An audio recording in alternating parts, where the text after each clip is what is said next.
What's going on, YouTube? This your boy Atruckernamedjay checking in. I guess I might as well give you guys the update on what's going on. I'm gonna get right to the point, man. I'm not gonna beat around the bush. I'm not really gonna joke around a lot on this video. I had to go ahead and get rid of my student. I had him on my truck for pretty much almost a week. Yeah, he got on my truck on the 10th. And today is the, what is today? The 15th. So 1, 2, 3, 4, 5, 6 days.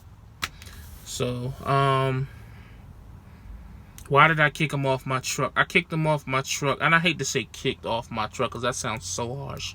But basically, the professional way in saying it is that I had him removed off my truck because I did not believe that this situation was going to lead to a productive ending for either one of us.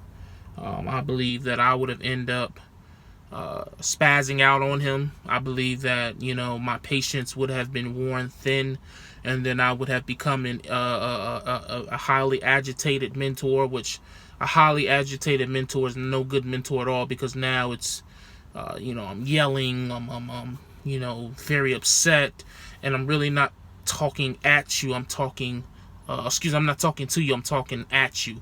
And I just didn't want to get to that point. It's not, and I didn't feel like for him, in my honest opinion, man, I really believe that he needs to go back to school. I don't believe that he needs to get on another mentor's truck. I believe he needs to go back to CDL school. I believe that he definitely was pushed through. And when I say pushed through, I mean that they just passed him just to pass him. There's no way that he should have been put on my truck and been ready to drive a vehicle on a loaded vehicle, CDL vehicle, on public highways, man. The guy just does not have a sense of awareness that naturally comes to someone who has been driving a regular vehicle over the course of time. And he just hasn't developed that. It's just certain things that you just know to and to not do as a driver, period. We're not talking about CDL. We're just talking about being behind the wheel of anything. And I just do not feel like that he had any of those type of awareness traits. You know what I mean? Like, he doesn't know how to, and I can only tell him but so much. But if you're not understanding what I'm trying to relate to you because you don't know, you know what I'm saying? I don't know, man. It's like, I didn't feel like I was teaching him how to be a truck driver. I feel like I was just teaching him how to drive, period. If that makes sense. I know it makes, you know, what's the difference? It's a big difference. You know, it's a very big difference. You know, I don't know, man. Swift Training Academy has got to step it up, man. Like, pushing through students like that is crazy.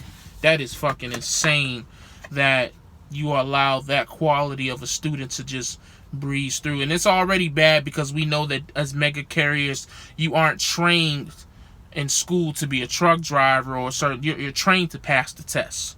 You have a certain set of cones that you are trained to back around. You have a specific route that you've already done 10 times on the road test, that you're trained on that road, and you're trained on a pre-trip on a specific truck, maybe a difference of two, 3 trucks. So everything, you're so familiarized with the routes and the cones and the truck that you're doing these things with at these CDL schools. It's no longer training for the overall. You're just training for these particular things, for these tests. So that's already one thing. But yeah, man, I couldn't do it. I didn't feel safe. I tried, y'all. I kept him on my truck for a week. And I tried, and I tried, and I tried, and I tried. But I just could not, you know, we coming out of Georgia, man, you talking about we're on 85, and we're doing 60 miles an hour, and you keep swerving in the left lane. You got cars honking their horn, you know, trucks having to swerve into the emergency lane because you're coming over. And it's one thing because your trail is going to move on you sometimes. Your trail is going to swerve over to the left, the right, you know, whether it's the wind, the road may be uneven, whatever. But when you're driving into that, like, you know, you're sitting there, And you just, you know what I'm saying, I don't know, man.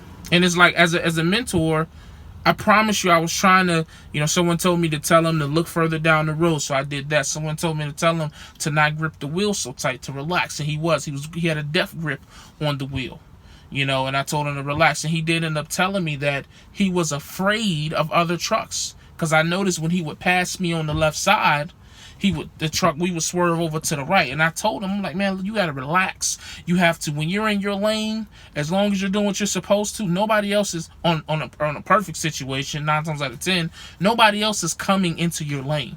So just drive your lane. You control your lane. But for whatever reason, I think it's just because, again, he's not used to driving on the highway. So when you got these super truckers, I'm not gonna call them that because they just may be regular guys, but long-nosed Pete's flying past, we swift, we doing 60, 62. So they coming by 70, 75, blowing the doors off. It was scaring the hell out of him. He would jump. And I'm just like, man, we may be in a situation where that reaction could kill us. Because that reaction, and you're jerking, and now you're jerking the truck. No, sir, I can't, I couldn't do it. I just couldn't. And then we ran into, we was at Fair Play, South Carolina Loves off of 85.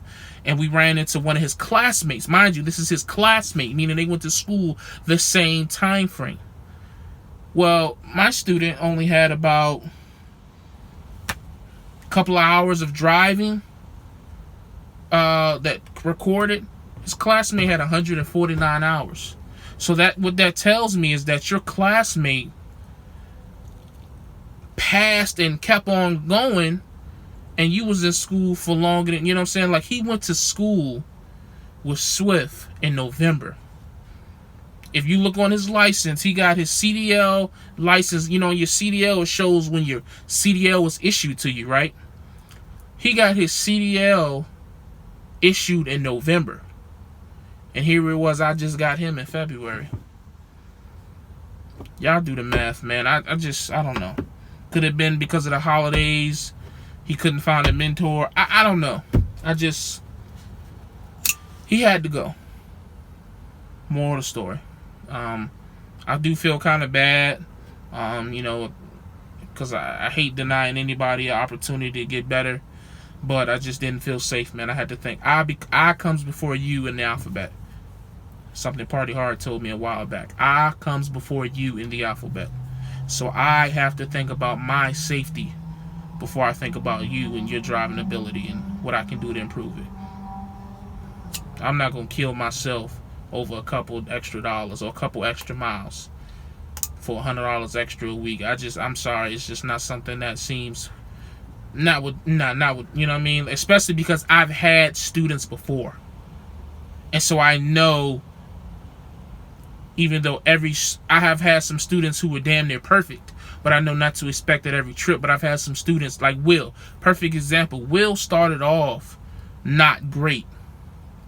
I mean, he was a good driver, but backing, what was Victor? Victor used to swerve in the lane a little bit.